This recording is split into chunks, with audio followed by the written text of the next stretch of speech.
નમસ્કાર, જય શ્રી રામ. હું છું આપનો કિશન રાવલ. તો આજે હું આવી ગયો છું ભવાની ક્રિકેટ ગ્રાઉન્ડ બાલીસણા. અહીંયા આગળ હિન્દુ ક્રિકેટ લીગનું ભવ્ય આયોજન થઈ રહ્યું છે, જેની અંદર વાવ, થરાદ, બનાસકાંઠા, પાટણ અને મહેસાણા આટલા જિલ્લાના ખેલાડીઓએ ભાગ લીધો છે.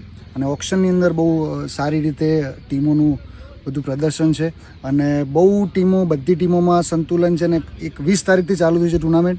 અને આ તમે જોઈ શકો છો આયોજન. નીરવભાઈ બતાવો ખાલી. બહુ જોરદાર આયોજન છે અને આવું ને આવું આયોજન વર્ષ થતું રહે. દરેક વર્ષે આવું ને આવું આયોજન થાય એવું અમારા સંદીપભાઈનું આયોજન છે. મેન તો સંદીપભાઈ છે અમારે, તમે બતાવી શકો છો. તો આવું નવું આયોજન કરતા રહો અને એના માટે ખાસ ગાવું છે ત્યારે હર ઘર મેં અબ એક ही नारा गूंजेगा मेरे भारत का बच्चा बच्चा जय जय श्री राम बोलेगा. मेरे पाटण का बच्चा बच्चा जय जय श्री राम बोलेगा. जय श्री राम.